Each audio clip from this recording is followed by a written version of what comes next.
Mitigation के तरीके, risk को कम करने के तरीके तो हम इस वीडियो में डिस्कस करने ही वाले हैं। अब आता है दूसरा सवाल कि मुझे रिटर्न कितना मिलेगा, और फिर से एग्जाम्पल वही है।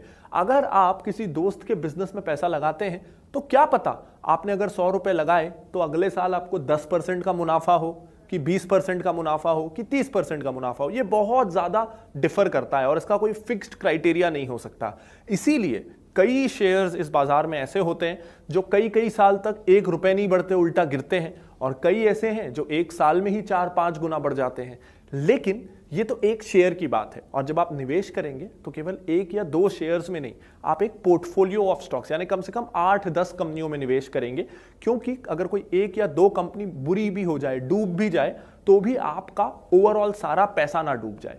इसलिए शेयर बाजार में हम कम से कम 8-10 कंपनियों में निवेश करते हैं। तो जब एक बास्केट ऑफ स्टॉक्स होता है तो आप ये उम्मीद कर सकते हैं कि अगर आपने ढंग से निवेश किया है तो 18 से 20% का रिटर्न भारत जैसी हाई ग्रोथ इकोनॉमी में इन द लॉन्ग रन, यानी कम से कम 5 साल अगर आप इन्वेस्टेड हैं और अगर आप अच्छे स्टॉक्स पिक कर रहे हैं तो 18 से 20% के आसपास का रिटर्न आपको बिल्कुल मिल सकता है। यानी ये एफडी से, आजकल जो एफडी की दर चल रही है उससे 3 गुना ज्यादा है, और गोल्ड या रियल एस्टेट से लगभग दुगना है। इनफैक्ट दुनिया में कई सारे ऐसे सक्सेसफुल इन्वेस्टर्स हैं जो भारत से भी लो ग्रोथ इकोनॉमीज में, जहां बाजार और कंपनियां धीरे धीरे ग्रो कर रही थी, वहां भी उन्होंने ऐसे स्टॉक्स पिक कर लिए कि उनको कई सालों तक 30% के आसपास का रिटर्न मिला।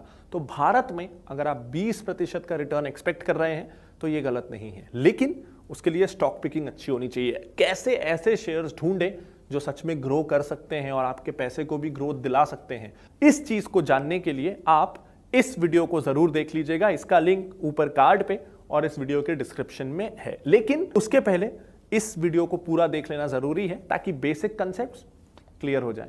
अब बहुत इंटरेस्टिंग सवाल, कितने रुपए से शुरू करना काफी है? देखिए, स्टॉक मार्केट में आप कितनी पूंजी लगा रहे हैं उससे बहुत ज्यादा जरूरी है कि आप कैसे शेयर्स में निवेश कर रहे हैं जो कितना कंसिस्टेंट रिटर्न देते हैं। एक एग्जांपल मैं आपको देता हूं।